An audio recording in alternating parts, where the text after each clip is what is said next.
Good afternoon. Welcome to the Technophysics section Birch lecture for 2011.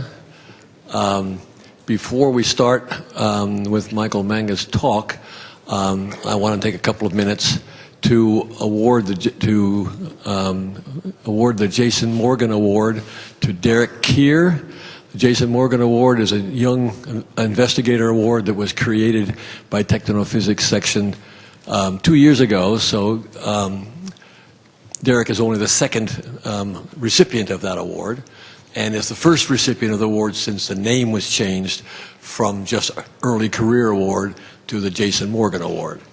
So Derek, I know you're there somewhere. So, this time you get to keep it.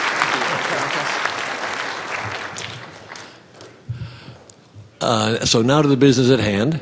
As I said, the Birch lecture will be given by Michael Manga from UC Berkeley. And he's going to talk to us. The title keeps changing, but the title now is Earthquakes and Water and Why the LUSI Eruption Was Not Triggered by an Earthquake. Michael?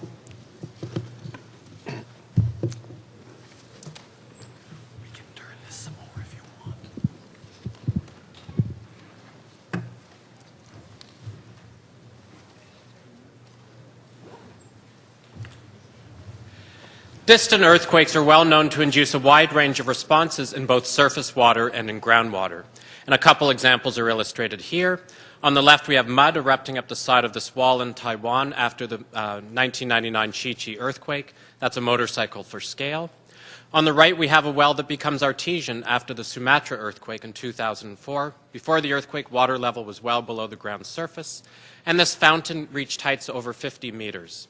And this is what I mean by the expression distant. The earthquake or the fault was 3,000 kilometers away from this well.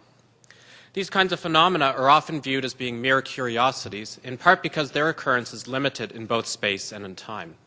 However, these kinds of interactions do probe the interaction between the mechanical deformation of the crust and hydrological processes within the crust, and so as such may offer new insights into the evolution and controls on hydrogeologic processes and properties. It's hard for me to see because of the bright lights in my face. If you have questions any time today, go ahead and yell out the question and your name so I have some context, and I'll try and repeat the question and answer the question as we go through.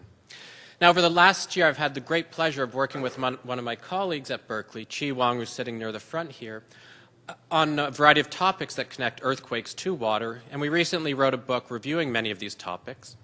And we cover, for example, the occurrence of liquefaction after earthquakes. Mud volcanoes and magmatic volcanoes erupt in response to earthquakes. The amount of water flowing in rivers and streams increases after earthquakes. The level, temperature, and chemistry of water in wells will also respond to earthquakes. Geysers turn out to be particularly sensitive to earthquakes. Earthquakes also trigger other earthquakes, and there may be a hydrological connection here. And finally, we do review a number of the reported hydrological precursors to earthquakes. The point of the list here is not to advertise the book, but instead to highlight the wide range of water-related phenomena that do respond to earthquakes. I don't have time to address all of these today, of course. What I will be doing is first we'll talk about, try and understand why it is that the amount of water flowing in rivers and streams increases after earthquakes. And second, and to end, and I hope this will be a little bit more interesting, we'll try and understand whether an ongoing eruption of mud in Indonesia was also triggered by an earthquake. Is it another example of a hydrological response to an earthquake? So, increases in stream flow after earthquakes is among the more compelling hydrological responses to earthquakes because the effect can be seen directly, it's persistent, and in some cases is large enough to be visually compelling. Here are two examples. I'm plotting discharge on a log scale on the vertical axis. Horizontal axis is time. Each point that you see is the average daily discharge measurement. The time of the earthquake is shown by the vertical line. On the left, we have the San Lorenzo River just south of us here in San Francisco, responding to the magnitude, the 1989 Loma Prieta earthquake.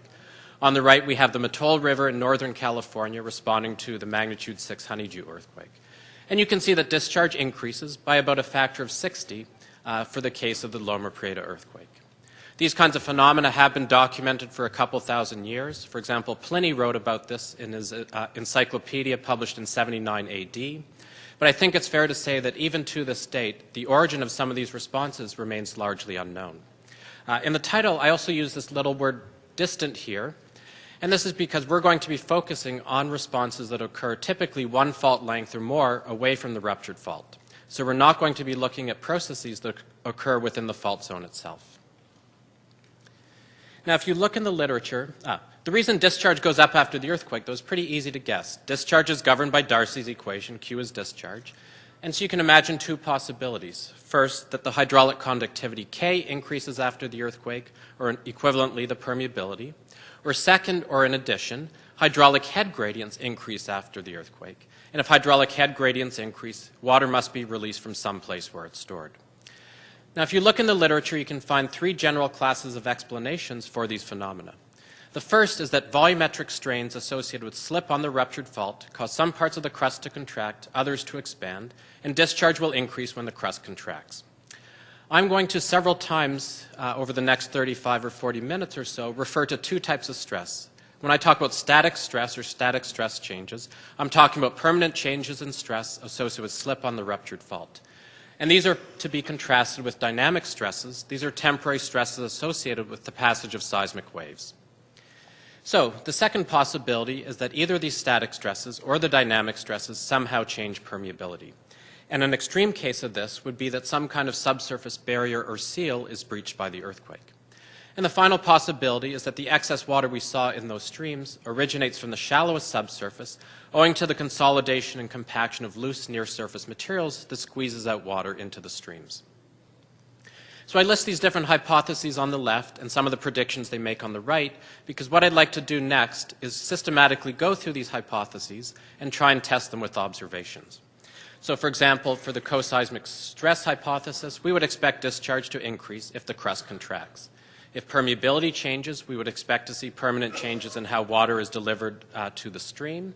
If subsurface barriers are breached, we might expect to see a geochemically or isotopically new source of fluid. And if the near-surface loose materials consolidate, we would expect temperature to decrease, water's cold near the surface, but no permanent changes in how the stream behaves afterwards. Okay. So what I'm going to do today is first begin by looking at natural streams. And typical streams discharge most of their water from the upper few tens of meters of the crust. To see if the deeper crust responds in a different way, we're then going to look at springs that discharge adjacent to a fault zone and sample more deeply dry fluids. So keep in mind, we'll begin by looking first at the shallow crust and then at the deeper crust. Okay, so let's test our first hypothesis, that volumetric strains squeeze out water and increase the discharge. We'll begin by looking at this figure from Johnson and co-authors in Nature that I reproduce for you. You're looking at a map of Iceland, and we're looking at the predicted coseismic strains from motion on a strike slip fault that ruptured along the line indicated by the white line here. The colors indicate volumetric strains. Red are places where the crust contracts. The dots or points show the location of water wells and the sign of the water level changes after the earthquake. Black indicates places where water level rose and white water level fell. And you can see a nice correspondence between the sign of the water level changes and the volumetric strains. Notice, though, that we are pretty close to the ruptured fault here. But this pattern does continue in what I'm calling the intermediate or distant field. Now, earlier, Muirwood and King, in a beautiful paper, proposed a similar explanation for the increase in discharge in streams. And these authors looked at the response of sets of streams to individual earthquakes and found some observational support for this hypothesis. One interesting implication, though, of this hypothesis is that we know how much extra water comes out in the streams. We know the volumetric strains. To explain the magnitude of discharge changes we see, we do need to appeal to water being squeezed out over a large fraction of the crust to mid to lower crustal depths.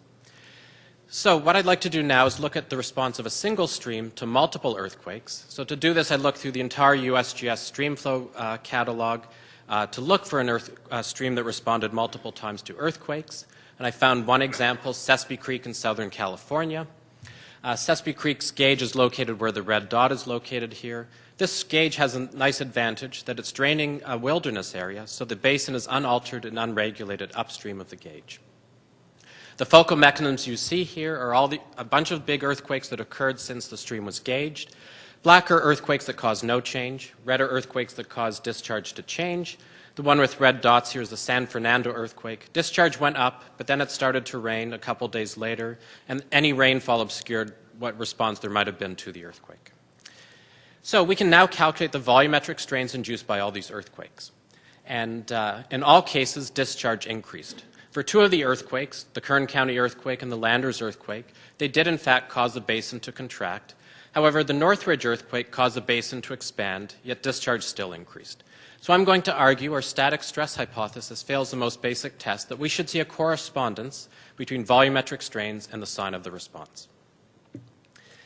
So let's move on to hypothesis number 2 then, that maybe the dynamic stresses, the shaking generated by the earthquake, somehow changes permeability. To do this, I'm going to rely on a feature of streams called base flow recession. So a couple definitions and explanations. Base flow refers to the water we see in a stream a long time after there's been precipitation. Base flow recession refers to the gradual decrease of this discharge, and the key for our purposes is that it's typically exponential.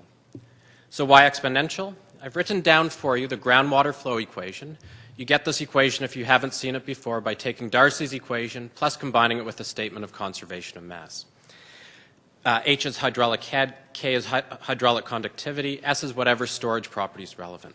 This is a standard-looking diffusion equation, and the solution to a diffusion equation a long time after you input something to a system has that discharge, in our case, will decrease exponentially in time at a rate that scales with this hydraulic diffusivity that's proportional to permeability divided by the aquifer length, denoted L here, aquifer length squared. So if permeability changes, the term on the right should change, and discharge should decrease faster. So what do we see? We'll go back to Sespe Creek, the creek I showed you earlier. Vertical axis is discharge on a log scale. Horizontal axis is time for calendar year 1952. And black curve is discharge in that year. Dotted line for reference is the average discharge over a long time period. The time of the earthquake is shown by the vertical blue line. And you can see that discharge increases a factor of 20. Nevertheless, our base flow recession, indicated by these sloping red lines with numerical values above them, is completely unchanged by the earthquake. So the implication then is that horizontal permeability was not affected by the earthquake.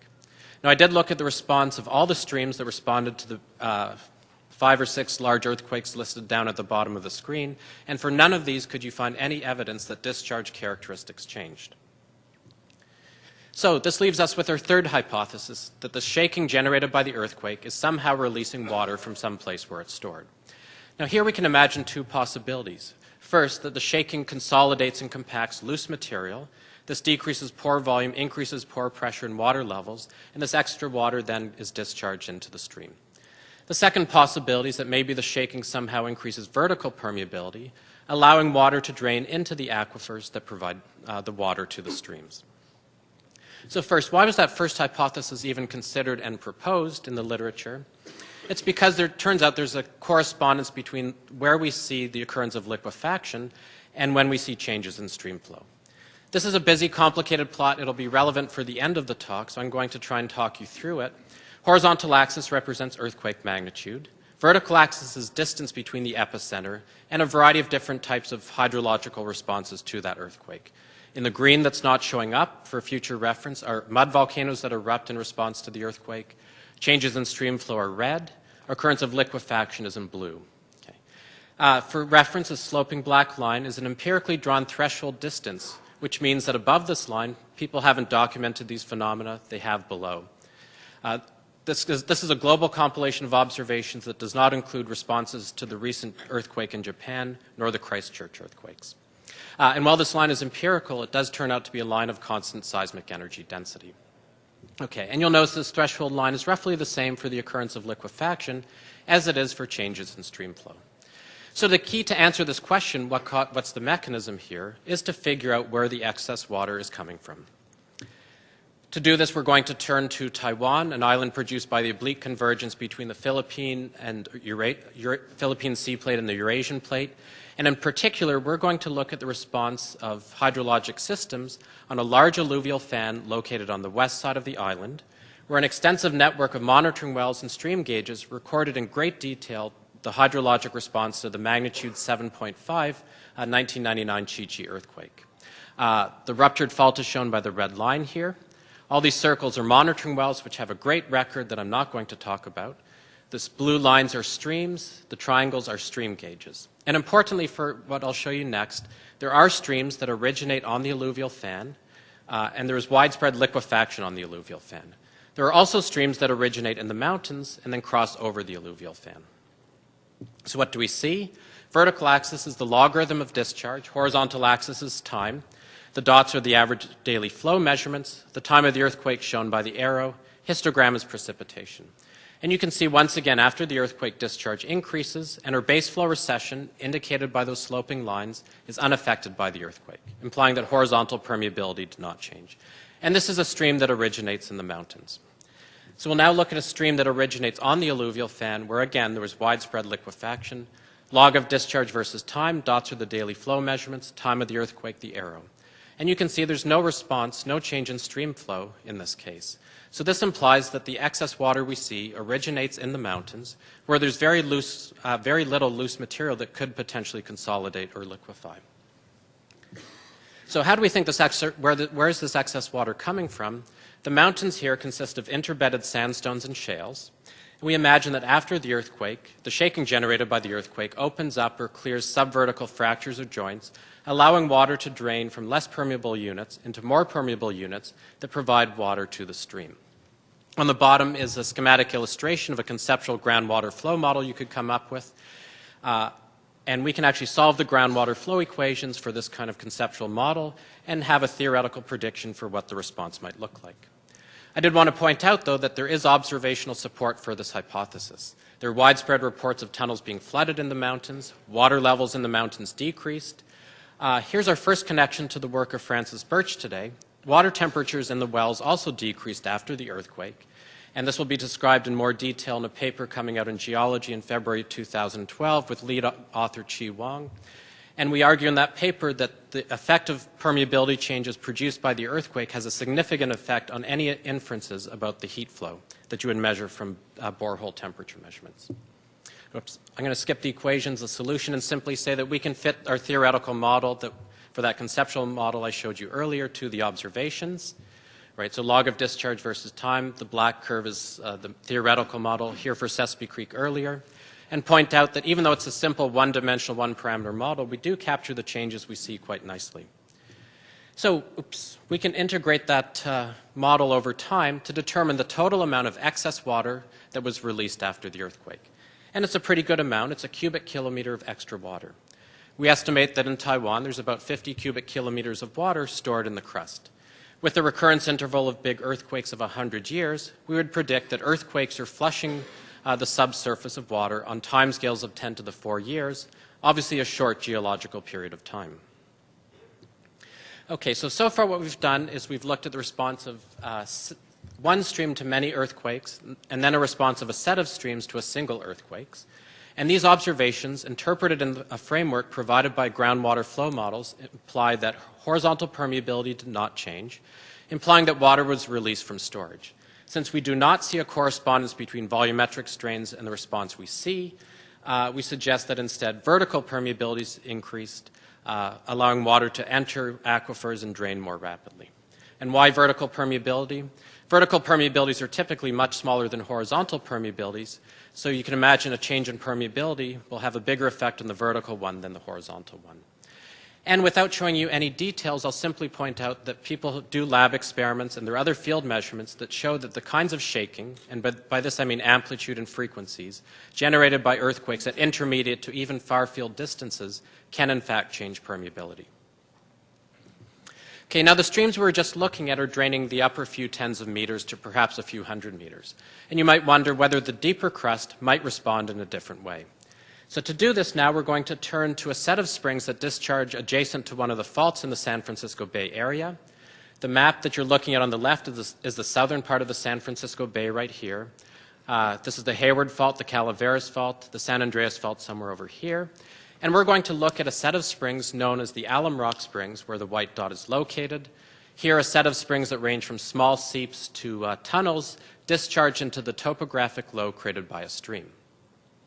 Now, I've been monitoring these springs since December 31 of 2003, because a previous study led by the U.S. Geological Survey documented increases in discharge after 5 previous earthquakes. And so after just over almost 4 years of waiting, the long-awaited earthquake did in fact happen.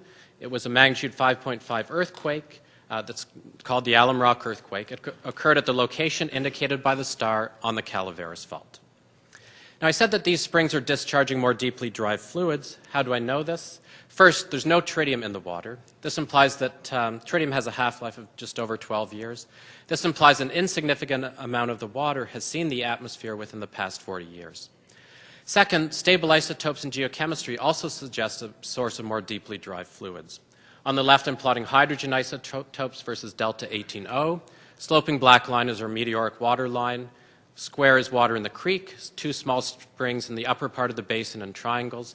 All the circles are measurements from the various springs, and they plot well off the global meteoric water line.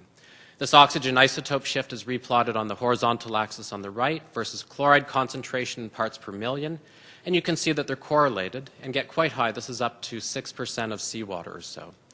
So our conceptual idea for where this water is coming from is that the waters we see represent a mixture of locally derived meteoric water that still takes its time to get to the springs, plus a deeper source of fluids. And interestingly, these springs are tens of meters from each other, and the fact that we see such large geochemical variability does mean that these flow paths in this fault zone are not well connected at depth. Okay, so what do we see after the earthquake?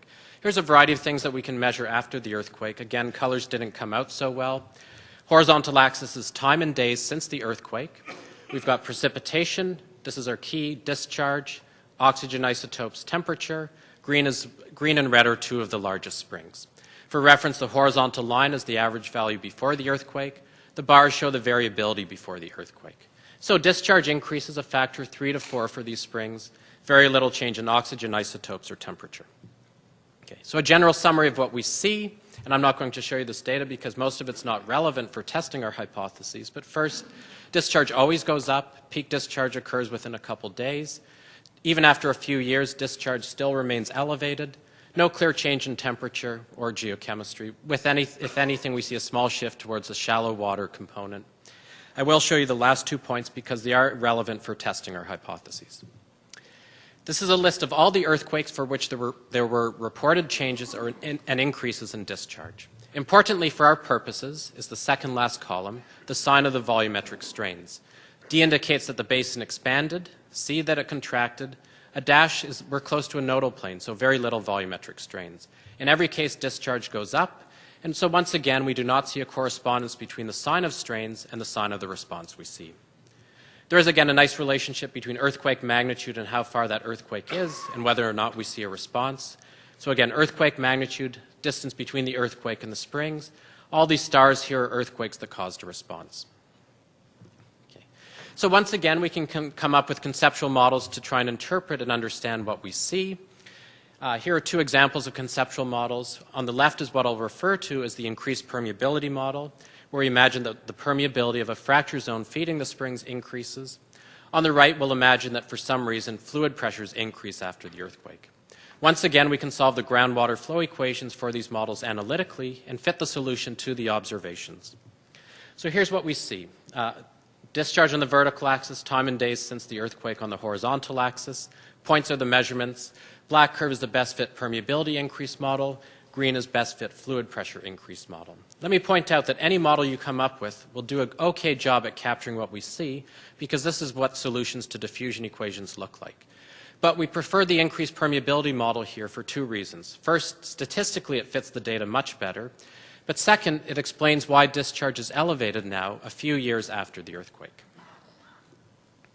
So I showed you this table earlier. It was a list of hypotheses to explain why discharge increases after the earthquake and some of the predictions they make. We don't favor the co-seismic stress or strain model because we don't see a correspondence between the sign of the strain and the response that we see. In the examples I showed you today, there's no evidence of a new source of fluid coming out in the water, so subsurface barriers are not being breached. This, however, is not always the case. There are examples where we can see a new source of fluid. And we don't favor consolidation as a general mechanism. So this leaves us with permeability increasing after the earthquake. And again, not the horizontal permeability, but it appears to be the vertical permeability. You're a very patient audience and not asking any questions. Okay.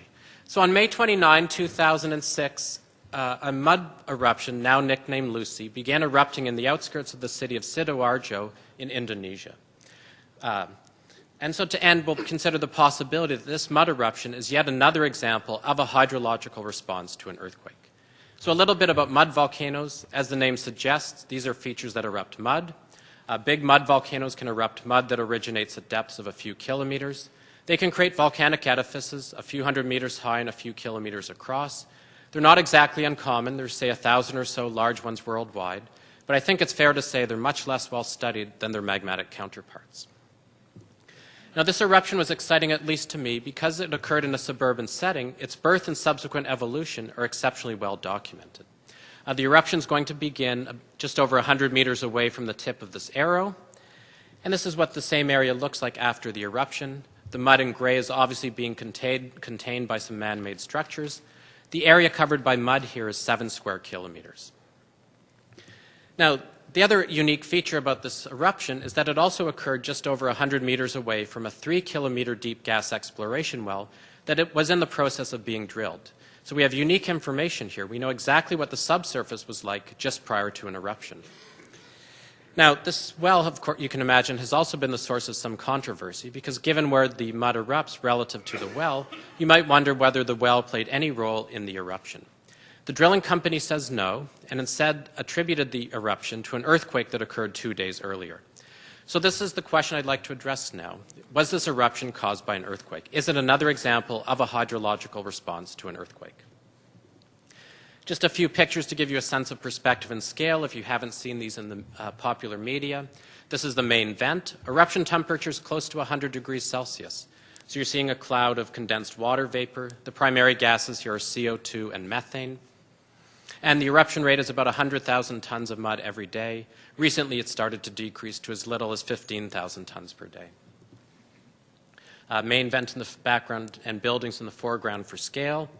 These levees sometimes are breached. You can see mud sometimes going beyond the levees. Some large earth-moving equipment for scale.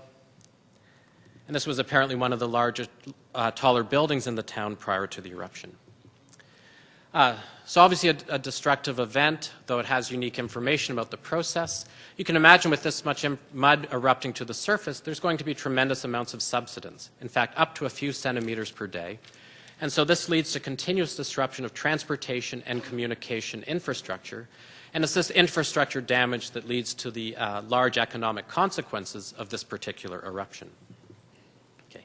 So a little bit about the Yogyakarta earthquake that occurred 2 days prior to this eruption. It was a magnitude 6.3 earthquake, 250 kilometers away. This earthquake itself was actually a devastating natural disaster. It killed 6,000 people and left 1.5 million people homeless. Now, we have known for a long time that earthquakes have the ability to trigger the eruption of mud volcanoes. Again, Pliny wrote about this in his book published in 79 AD. In the study by Mellers and co-authors, they show that in Azerbaijan, statistically more mud volcanoes erupt within 2 days of earthquakes than you would expect by chance. So this is how I became involved in this question and the subsequent debate, because my work published just 2 months earlier, this is a review paper about eruptions triggered by earthquakes, was cited as providing evidence that the eruption was triggered by an earthquake. This paper is also only a couple months old, so I actually remembered some of what we said. And what I'm going to do is try and talk you through some of the arguments behind why I disagree with that interpretation. Now, conceptually, a triggered eruption is one in which the earthquake initiates a process or set of processes that somehow culminate in an eruption. So what we're going to do next is go through a set of arguments or reasoning by which an earthquake could have triggered this eruption. We'll begin with something that's purely empirical. We'll compare this particular earthquake eruption pair with all the other examples of eruptions we think were triggered by an earthquake. Next, we're going to do things that are a bit more quantitative in that we're going to compute static stress changes and dynamic stresses. We're going to see that these are small. So to end, we'll consider the possibility that maybe larger, closer earthquakes somehow got the mud volcano system just ready, so the small Yogyakarta earthquake initiated the eruption. Okay. So a reminder, we do know that earthquakes do cause a wide range of hydrologic responses in the earth. Liquefaction is one example. We earlier talked about changes in stream flow. mud volcanoes as well as magmatic volcanoes do erupt in response to earthquakes. And they do respond to shaking generated by the earthquakes. These are not permanent changes in stress, but the shaking, for example, in the case of liquefaction, can rearrange particles into a tighter packing, change pore volume, and hence cause permanent changes in the subsurface. And so I've picked all three of these examples because what they share in common is they do involve a semi-permanent change to properties of the subsurface we see manifest at Earth's surface in the form of discharge of some type of geological fluid. So here's the same figure I showed you before, right? Earthquake magnitude, distance between the earthquake and these types of responses. And there is some upper distance over which, some distance beyond which we would not expect these types of responses to occur. So for example, a magnitude 7 earthquake can induce responses, historically has induced responses to distances of about 100 kilometers or so. So this is exactly the same plot, but I've taken off the observations. Again, earthquake magnitude, vertical axis is distance between the epicenter, and in this case, the eruption site. All the symbols that are plotted here are earthquakes since 1973. This is the Jakarta earthquake. The only thing I've retained from the previous graph is the sloping empirical threshold distance beyond which we do not expect a triggered eruption. So for a magnitude 6.3 earthquake, we might expect a triggered eruption to distances of 40 to 60 kilometers. The earthquake was much further away, 250 kilometers away. More compelling, much more compelling, I think, is that we have two much larger, much closer earthquakes that did not trigger this eruption. If you look carefully, there are 3 earthquakes that even fall below this threshold. None of these triggered the eruption. And if you look even more carefully, there are plenty of earthquakes closer to that threshold line as well. Okay. So now it's a bit more quantitative. We can also start computing stresses and dynamic stresses. This is a map of Indonesia showing the Jakarta earthquake here, eruption site with the black dot. Colors are volumetric strains. We can convert these to stresses. They're quite small, tens of pascals. So about 100 times smaller than the tides from stresses or changes in weather. Now, of course, we're very far away from the earthquake here, so static stresses are small. Dynamic stresses will be much bigger. And although they're dynamic and transient, again, they have mechanisms by which they can convert into permanent changes in the subsurface. To calculate the amplitude of the dynamic stresses, we need an attenuation relationship. So we create one for East Java. And because we don't know which measure of ground motion actually causes triggered eruptions, we consider a variety of measures: peak ground acceleration, peak ground velocity. These are sensitive to different frequency components or different frequencies. The ARES intensity, which is sensitive to the cumulative amount of shaking. So here's an example of what we find. What I'm plotting on the vertical axis is the peak ground velocity at the eruption site since 1973. Each point would represent the shaking generated by that earthquake. For reference, the shaking generated by the Jakarta earthquakes, the horizontal black line near the bottom of the figure. Depending on the attenuation relationship we adopt or the ground motion measure we adopt, a minimum of 20, and in some cases more than 200, earthquakes produce more shaking at the eruption site.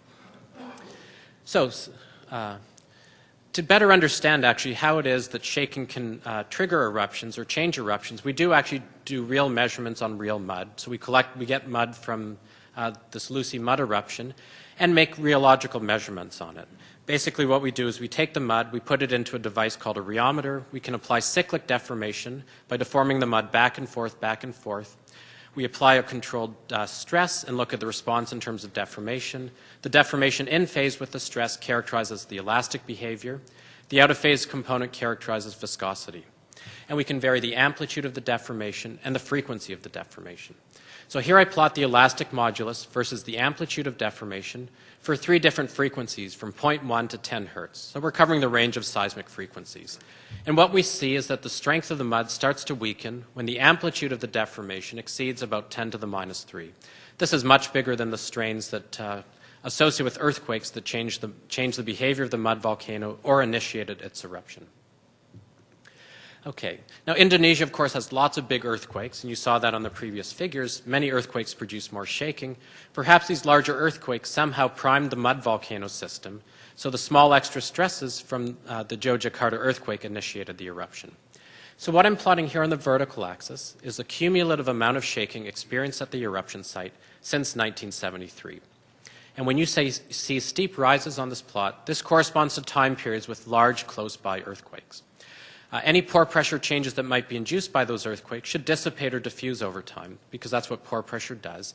And so triggering should be most likely after steep rises here, so say in the 1990s. You can see there's nothing unusual leading up to the eruption. So finally, briefly, it has been proposed that the triggering was indirect. The earthquake reactivated a fault that passes right underneath, left lateral northeast-southwest trending fault that passes right underneath the mud volcano. So once again, we can compute the stresses generated by the Jogjakarta earthquake on a fault with that particular orientation, the so-called Coulomb stress changes. Once again, we find they're small. In fact, they have the opposite sign to those that would reactivate a left lateral fault. So we think much more likely is that the eruption of the mud volcano reactivated the fault instead. So I did want to leave you, though, or mention in passing something that's a little bit more scientific. How is it that earthquakes trigger the eruption of mud volcanoes? And I'm not going to show you any of the details here.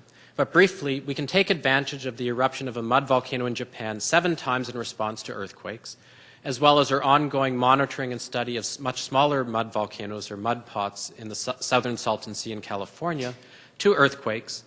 And we find once again they appear to be triggered by shaking rather than static stress changes. The mud volcano in Japan needs to be quiet or repose for a couple years to be triggered again. That's not the case in the Salton Sea. 7 months or less seems to be sufficient. There is a hint that they may be more sensitive to long period waves than short period waves. The amplitude of the strains that associated with the eruptions are too small to change properties of the mud based on the measurements I just showed you. In the literature, you can find a variety of different explanations for how earthquakes trigger eruptions, and typically they appeal to bubbles, in large part because we know bubbles play a huge role in volcanic eruptions. One of the mechanisms appeals to bubbles growing in response to shaking if the liquid is supersaturated. There are lots of nucleation sites, so not a great candidate material for large degrees of supersaturation. Another mechanism involves shaking bubbles loose that carry with them high pressure. This works if the bubbles are incompressible and the surroundings are incompressible. And mud is among the most compressible geological materials we know of. So I think once again, we're probably seeing responses induced by changes in permeability in the subsurface. So I tried to talk you through a set of arguments or reasoning you can go through to consider the possibility that this eruption was triggered by an earthquake. I'm not going to repeat any of this, but simply point out that of all the arguments I made, I think by far the most compelling is that there were much larger, much closer earthquakes that did not trigger an eruption. Now, you'll remember that the eruption occurs just over 100 meters away from a 3-kilometer deep gas exploration well. So again, you might wonder whether there was a connection. And so we have written a couple of papers addressing this possibility, and I'd like to point out here that much of this work was done by my collaborators, Richard Davies at Durham University, Mark Tingay now at Adelaide, and I'll talk you through the reasoning here qualitatively. So a little bit about the well. A couple days prior to the eruption, there were some control issues. A decision was made to pull out the drill stem and seal the well. At this point, we know the pressure in the well, we know the density of the mud that was being used for drilling, and all argue the pressure was large enough to possibly create hydrofractures or reactivate pre-existing faults. Okay. On the left is a schematic illustration of the subsurface lithology, going down to almost 3 kilometers here. There's a carbonate aquifer at the very bottom somewhere. We know the mud is erupting from depths between 1.2 and 1.8 kilometers based on clay mineralogy and microfossils. These are undercompacted, overpressured shales. Temperature here is also 100 degrees Celsius, so the same as the eruption temperature. On the right is a schematic illustration of the drill hole. The well was cased to a depth of just over 1 kilometer. At the base of the cased section, something called a leak-off test was performed, LOT, leak-off test. And in a leak-off test, briefly, you isolate a certain component of the well, you increase the fluid pressure until you start seeing fluids leave the well. This gives you a sense of the maximum strength, the strength of the surrounding formations, the maximum pressure that can be tolerated. And so we have an estimate then for the value of this pressure. So 2 days before the eruption, this drill stem is pulled out. We know the density of mud being used for drilling, 14.7 pounds per gallon. There may have been a kick at some point in this process. We know the pressure at the top. Pressure at the top plus density times gravity times depth gives us an estimate of the pressure down here. and it's greater than the value of the leak-off test. At this point then, pre-existing faults would be reactivated, hydrofractures might form. This now provides pathways that connect our overpressured muds to the surface, and at this point then the well no longer plays a role in the eruption. It was simply the trigger that created the pathways to allow overpressured muds to reach the surface. So was the eruption caused or triggered by an earthquake? I'm very comfortable in saying the answer is no. Was it caused by drilling? I'm going to leave the question mark here because I mentioned that we wrote a couple papers analyzing some of the drilling log data, coming up with the conclusion that drilling operations may have been responsible. The drilling company analyzed the same data, came up with a different conclusion. We wrote a very long comment, very long means 15-page comment on their paper. They wrote an even longer response to our comment. And everything I told you about is subject of debate, including the pressure in the well, the pressure at the top, the density of the muds, what the pressure distribution is, whether there are direct communications, as well as the value of the leak-off test. And so I think it's fair, given there's ongoing debate, but you can read all about it, to leave the question mark here. In the end, of course, the most important question is, when is this eruption going to end? And we do have a number, so I'm going to talk you through some of the reasoning behind the number we obtained, and simply point out that I'm going to skip all the equations. If you care about the equations and technical details, they were published in Earth and Planetary Science Letters a few months ago. So here's basically what we have is a mechanical model for this eruption. The mechanical model has three components. We have a mud conduit connecting our mud source to the surface. In this mud conduit, mud rises because of overpressure in the mud source, plus exsolution of CO2 and methane to drive the mud to the surface. We have a mud chamber. Now, our mud chamber is a bit complicated here, or it's a different way of thinking about something analogous to a magma chamber. The mud at depth is a solid. If you apply big enough stresses to solid mud, it can become mobilized, behave in a liquid-like manner. And so some of the mud becomes mobilized and can rise through the conduit. As this mud rises to the surface, the pressure here decreases. This generates stresses in the surrounding formations. As if those stresses get big enough, some of the mud becomes mobilized and gets incorporated into an ever-expanding mobilized mud chamber. And so we treat the surroundings as an elastic material and compute the stresses in that surrounding material. When they become big enough, mud is mobilized. If those stresses in the surrounding crust become large enough, we're plotting the second invariant of the stress tensor J2 here, we might expect a caldera to form. And so our eruption has two possible endings. First, we can run out of overpressure to sustain the eruption to the surface, or we form a caldera and the mud eruption transitions into a different type of behavior. Now, just looking at this picture, you can imagine there are many things you would like to know or need to know. For example, the elastic properties of the surrounding materials, the yield stress of the mud, the failure conditions for the surroundings, the amount of gases in the mud, the rheology of the mud, as well as geometric properties. Fortunately, we are constraining our model by the known eruption rate, and this gets rid of many of these unknowns. But there's still many things we don't know. So what we do is we consider all possible values of reasonable numbers and make statistical predictions of expected longevity. So for example, as a function of the elastic modulus of the surrounding formations and the yield stress of mud in the chamber, we end up with predictions for longevity as well as the mechanism by which the eruption ends. And red would be simulations that end when we form a caldera, and blue are eruptions where we run out of overpressure to sustain the eruption. And for each of these simulations, we have a predicted longevity. The histogram on the right shows this prediction. So it's a standard histogram, number of eruptions that end as a function of the eruption duration. Each one of these bars is a 10-year time window. Blue represents eruptions where the eruption ends because we run out of overpressure. In red, we form a caldera. You can see most eruptions end pretty quickly, and very long-lived eruptions are least likely to form a caldera. And we also, of course, have a prediction for how big the resulting caldera would be. Now, we know the eruption has gone on for at least 5 years, right? So any set of conditions that lead to short-lived eruptions wouldn't characterize the system, assuming, of course, the conceptual model's right. So we can make a prediction for how much longer the eruption has to go. This is what I'm plotting on the right-hand side. The probability the eruption ends by the time indicated on the horizontal axis. And so our prediction then is the eruption has a 50% chance of continuing past 40 years from now, assuming, of course, the model is right. I should point out that my colleagues Richard Davies and his collaborators in Durham have a conceptually fundamentally very different model. The eruption is being driven by water coming from a carbonate aquifer that underlies the entire region, and some of the mud is being entrained to the surface. Even though the model is fundamentally different, it turns out their prediction for the longevity is roughly the same. So before summarizing, I did want to thank a number of people, in particular Chi Wang. This is our second connection to Francis Birch, because Chi Wang was a student of Francis Birch. And I've worked with Chi Wang on almost everything that I talked about today.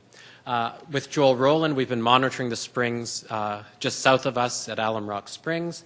The work at Sespe Creek was done with Emily Brodsky.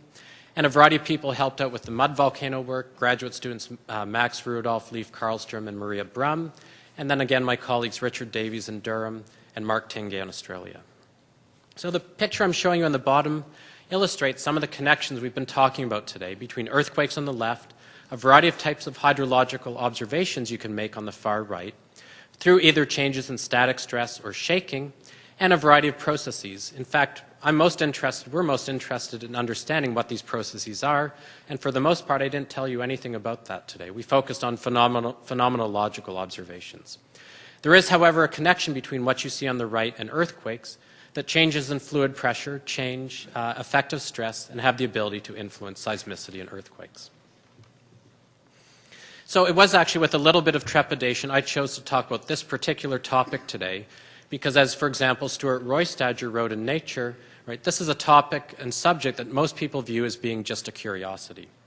So another way of thinking about this is that these are kind of like large-scale natural experiments where we get to probe the response of some system, for example, a sedimentary basin, to some kind of forcing. In this case, it's the stresses generated by an earthquake. And owing to the large scale of the geological systems that we often want to study, the long time scale over which they evolve, it's difficult to perform controlled experiments. And the response we get to see to something like an earthquake may offer unique insight into scales in space and time that might otherwise be difficult to study. And so my ultimate hope is that we will gain new insight into some of the controls on subsurface hydrologic processes and properties, the connections between tectonics and subsurface fluid flow, and for the case that some earthquakes might be triggered by other earthquakes via hydrological processes, and we do know eruptions are triggered by earthquakes, we may ultimately get new insight into some of the processes that initiate earthquakes and initiate volcanic eruptions. So let me thank you for your patience today and coming today.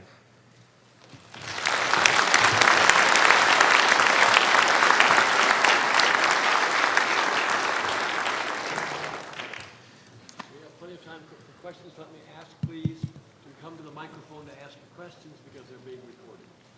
Hi, Michael. Roy Haggerty. Nice to see you. Hey, great lecture.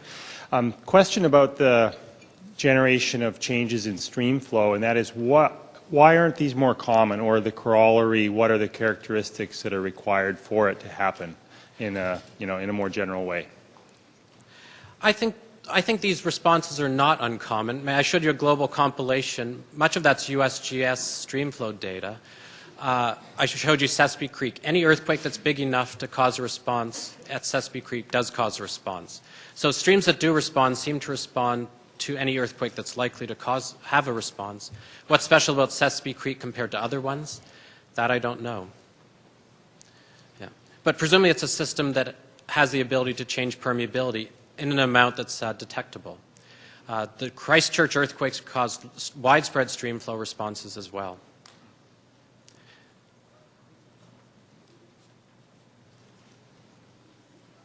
Other questions? The L'Aquila earthquake sequence, they suggested that one of the foreshocks breached the fault and started the main shock. Do you have any opinion on that? I wouldn't want to touch the L'Aquila earthquake live because one's job obviously depends on it. Maybe not in this country.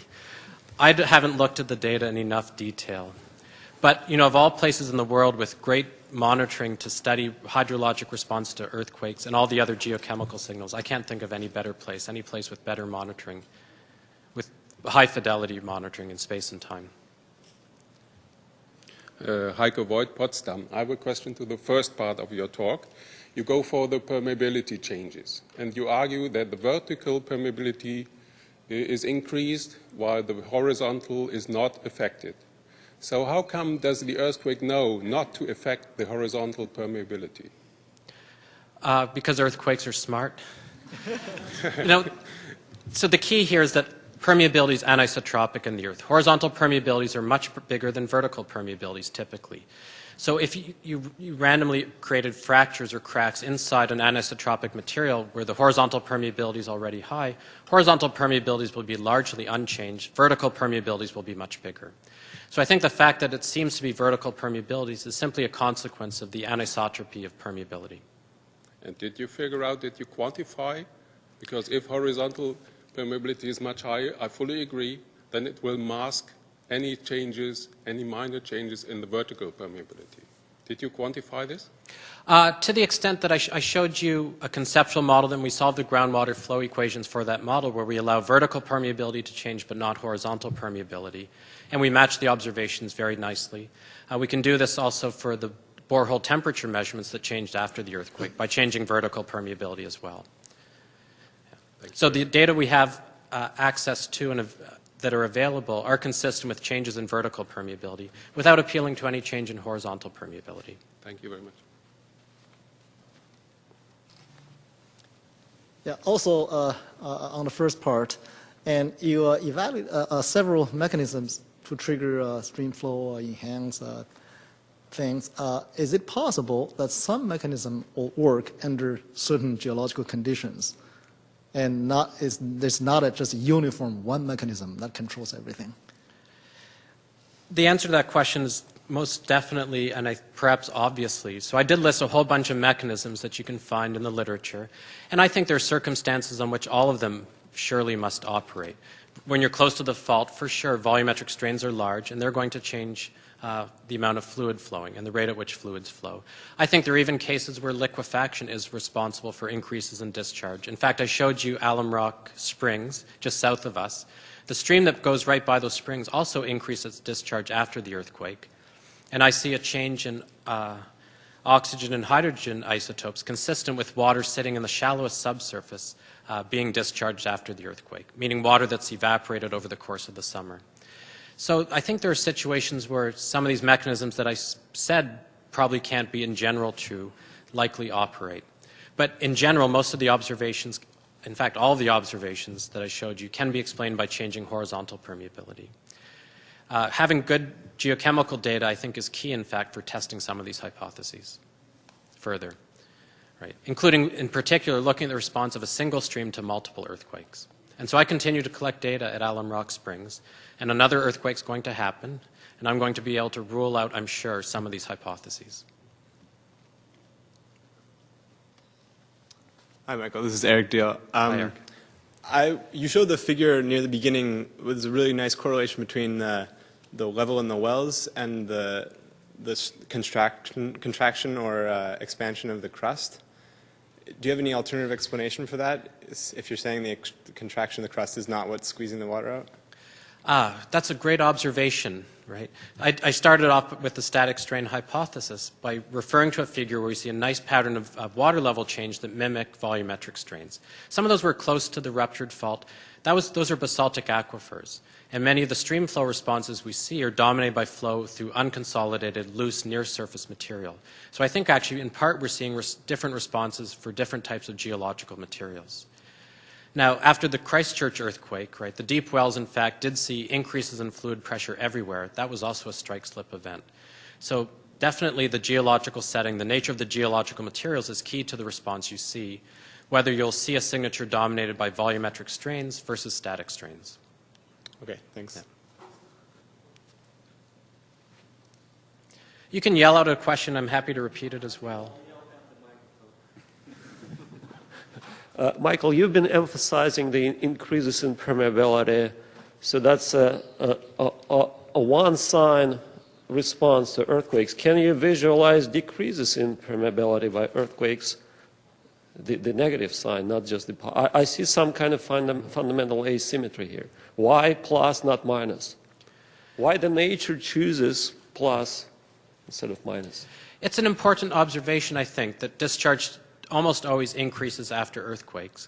And there are examples, you pick a random streamflow record and look for a response to earthquakes. Sometimes you'll see decreases. Those are almost always when something blocks the river, a landslide or ice flows or something. So that's informative, right? And we imagine that many of these are caused by changes in permeability and that you have pre-existing fractures that are blocked up by particles, maybe bubbles, but can't be true in all cases, that are removed after the earthquake, and hence fluids flow faster. Yeah. So we're unblocking pathways rather than blocking pathways. And that doesn't have to be, and it's not a reversible process. Right? There are different processes that remove material compared to attracting and building up material. Hi, have you really looked at ground subsidence? If you're changing the vertical permeability, the aquatards will compact and Yes. have a measurable result? I have not looked. I tried to do this for Sespe Creek and was unsuccessful. But we know how much water comes out. We can divide it by the basin area, right? And it's typically equivalent to a few centimeters of water for the California event. So it should show up in subsidence data. Certainly if we're compacting loose near-surface material. If it's a deeper response by changing permeability, the signal will be much smaller. But that would be a geodetic way of testing these models. And I showed you, let's see, the alum rock response, and none of the signals were big enough to be detected with INSAR, or with GPS as well.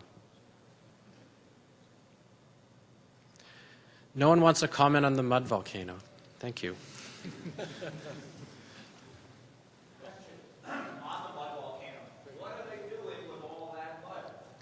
I'm not going to flip back to the pictures because that's distracting and annoying, but you may have noticed there was a stream, right, a channel that went into a stream, and the mud is being diverted into the stream to carry it downstream to a delta.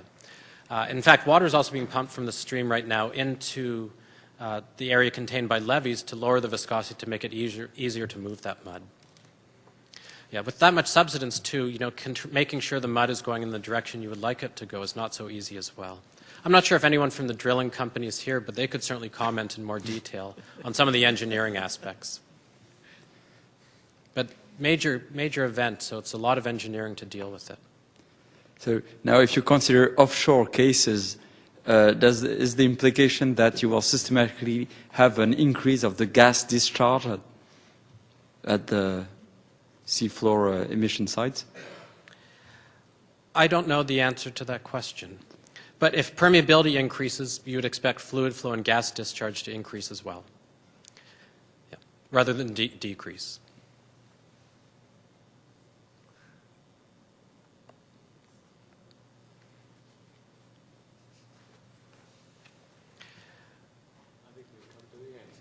Okay, thank you everyone for listening.